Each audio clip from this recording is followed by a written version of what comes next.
So I finally made it to the Chief Ladiga trail, and we have already a nice adventure behind us. The adventure started yesterday when I finally got my bike at my local bike shop. John from All Abilities Bike was able to get the bike in time just for this flight to Atlanta from Iowa, and I wasn't sure if that would happen until Friday totally. And so the hardest part was packing everything into the tea bag of the Brompton, and also being able to pack everything in the suitcase. So it was an interesting evening last night, especially since I also had to coach my son's soccer team, and so I didn't have all evening actually to prepare for the trip, but it worked out fairly good. So I flew this morning very early at 6 o'clock down to Atlanta, non-stop flight. It wasn't bad, and the flight was fine. The case came totally without any issues, and I took another suitcase that I also checked that had a tea bag in, my sleeping bag, and the tent, and of course the clothing for the next week for my work trip, since that goes in conjunction with my work trip. And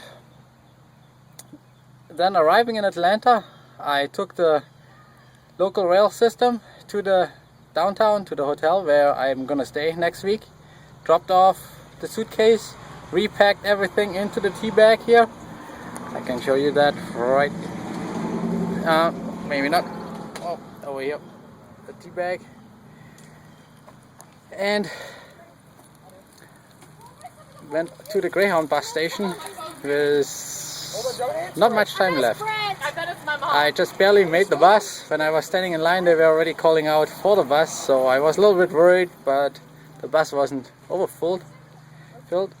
And the ride down here with the Greyhound bus to Oxford Anderson was also perfect.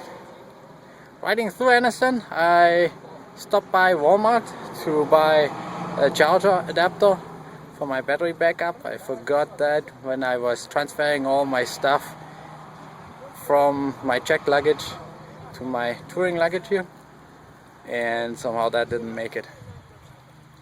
But now I have it, so I should be able to record plenty.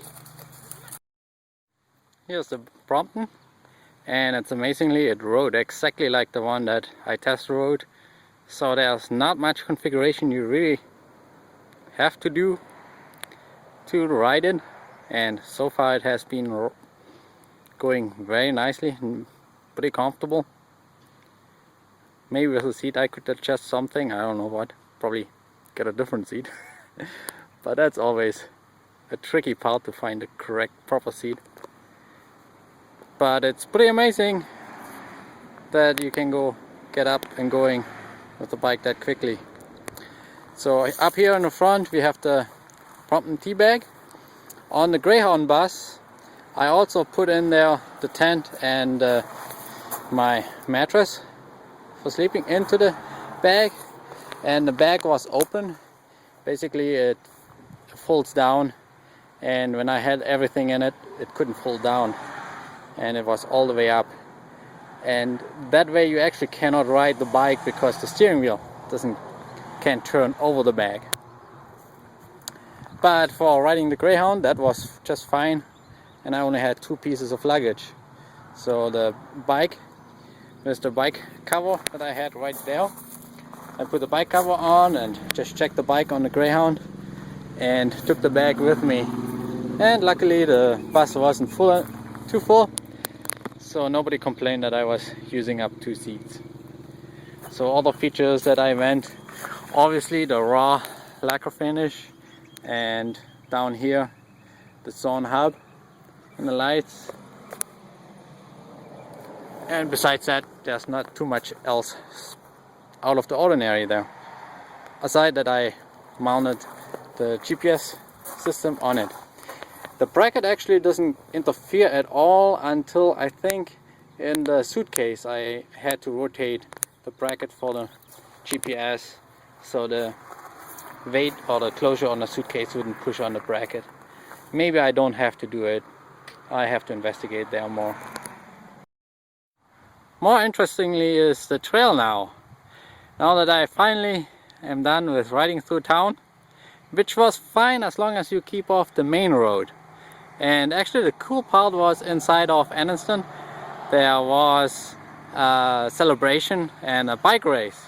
So I actually crossed the bike race lane a couple times there. But of course they wouldn't let me ride the race because not off the bike, but I'm way too slow.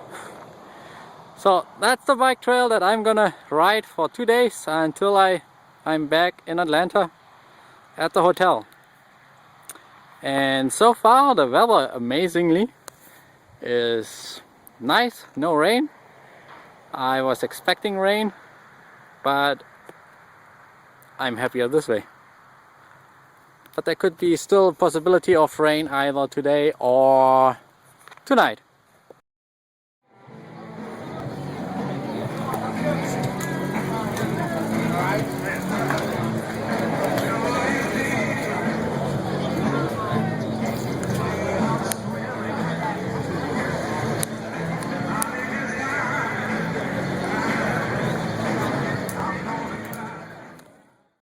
So now it's time for me to keep on riding.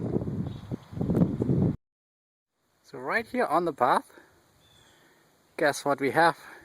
Just north of Anniston, Alabama, a bamboo forest. That is pretty neat, having a bamboo forest right here. I'm amazed. I thought something like that would just exist in Asia or something, but not here in Alabama. And they're pretty cool, tall, and I don't have a clue how old, but it's awesome to be in here.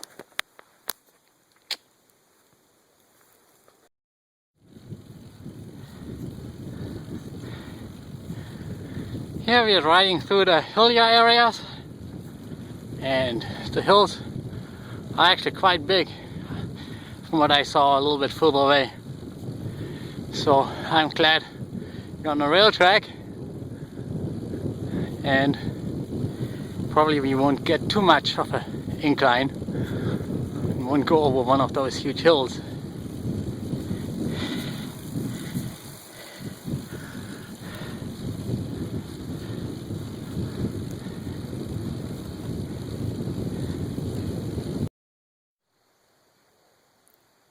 Finally made the state line. Now we are leaving Alabama and leave Ladiga trail and go to a trail that I can pronounce much better. Now we're going to continue in Georgia on the Silver Comet trail. For today we have 60 more. I have 60 more miles to go, and to eat lunch, dinner as well before heading to the camp. And I already did from the Greyhound station in Oxford about 44 miles today. And I'm ready to find some water to wash my face and get all the salt off me. Good morning. Last night got a little bit late. I didn't get to set up the tent here on Camp Comet till it was already dark. Having to stop at Cedartown to eat and then come out here the 6 more miles or what it was. Got it pretty late. I was starting to ride out here on dusk already, and so was riding a little bit at night. But I did find the campsite. There's a fence right along the whole path, the Silver Comet path. And I was wondering where the heck the entrance to the camp was, or where the camp was. And I noticed a little bit fuller than I was expecting. There was a gate and a sign that directed me to the camp, so I was relieved once I saw that. And the campsites are pretty nice. We're gonna go outside and check them out. And right now here you can see The Brompton I put right in the, not inside the tent, but right in front of it, which is still protected. And what I'm in here is the top tent, and I really like it. The top tent so far with all my hiking. It's very small, easy to set up, and it fits on the footprint of a path, so I can camp nearly everywhere where I can hike, as long as it's halfway decent flat.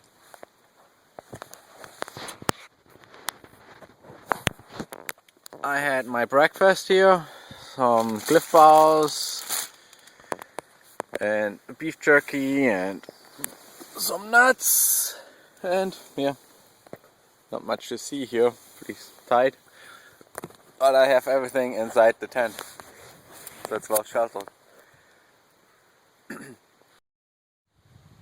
Here's the tent side, there's the bicycle right in the awning of the tent, and there's a tent pad which seems to be nice, but the rocks make it quite loose and I had a difficulty staking it back there, so I need to use an extra string to make sure it stakes. There's a little creek along the campsite where the deers came to drink tonight.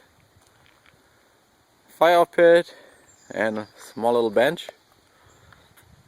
And further up this way there are a couple more campsites I can show you in a second, and down that way you see all the way back there is the path.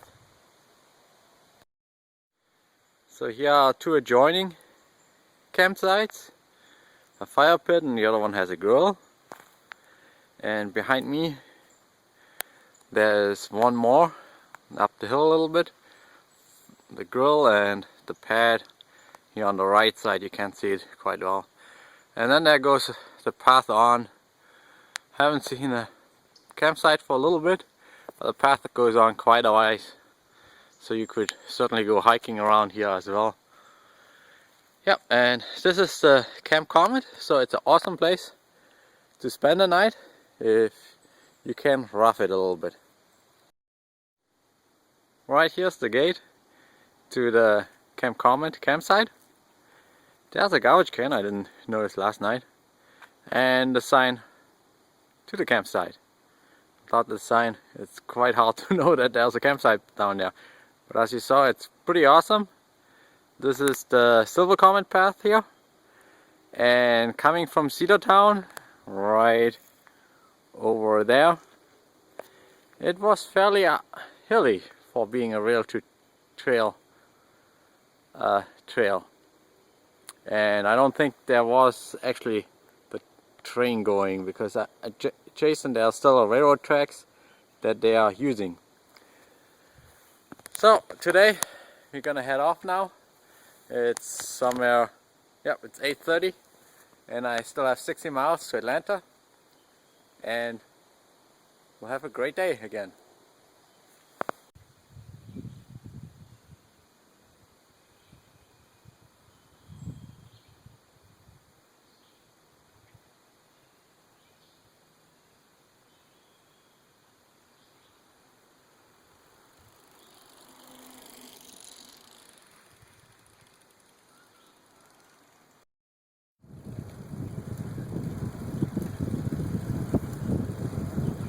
Nice farm landscape, kind of a romantic way. Another big old wide open cornfields back home in Iowa. To the left behind the trees there are still railroad tracks that we are following along. Another beautiful day. Sign here stating that motorized vehicles are prohibited on this trail.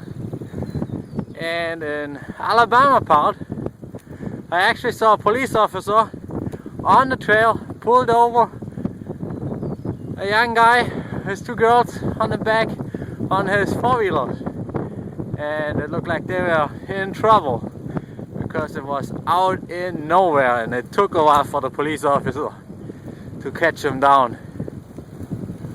So I guess it's kind of nice not to have motorized vehicles, four-wheelers and things like that on here. Yeah, another thing about yesterday, 60 miles in half a day was a little bit much, especially for me, since I haven't been training at all or anything.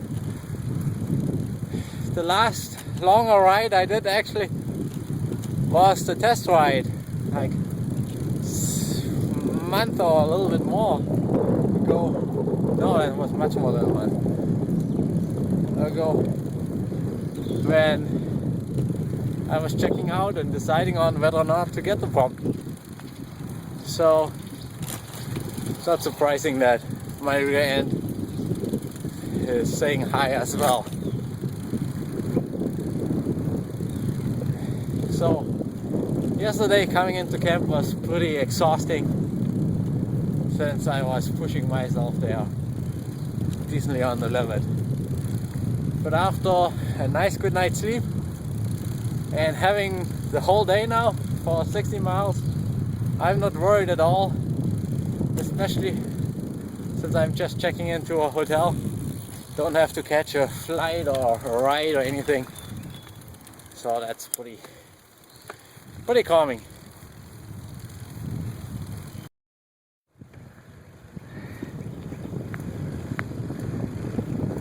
Beautiful trail down here.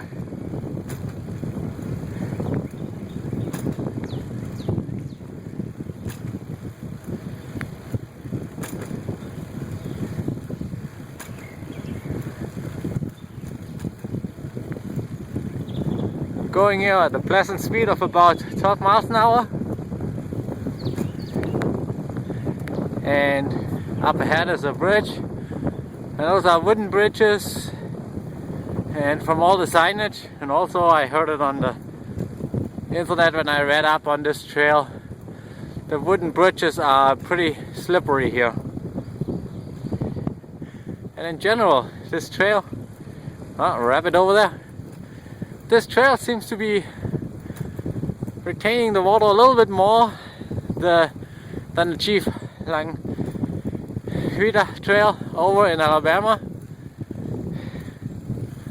Not sure if the weather is just, the climate is a little different here, or if it's the surface, since here it's concrete and over in Alabama it was asphalt. They are very comparable. The only issue that I saw in Alabama was some section, the trees were growing root under the asphalt, and those were causing some bumps in the road. Some pretty decent one, and having small 16-inch wheels, it's not really that fun. Especially if you can't swerve them and the bumps are all across the path.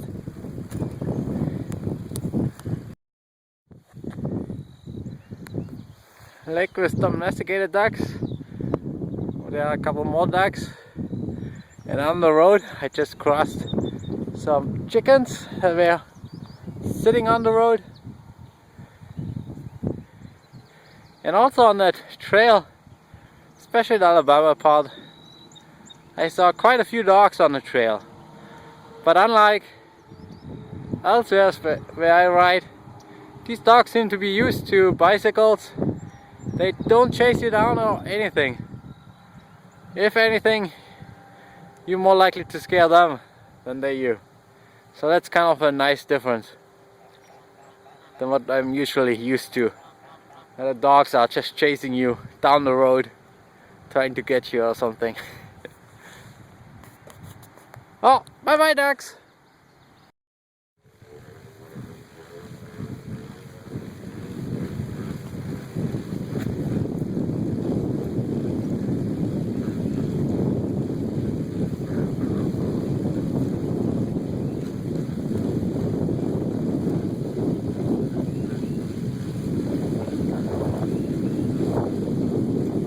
Good morning.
arrived at the end of the Silver Comet trail. Actually, it's the starting of the trail here at mile marker 0. It continues on a little bit more with the connector trail, and right here they only have a parking lot, restrooms, no big old sign to celebrate that.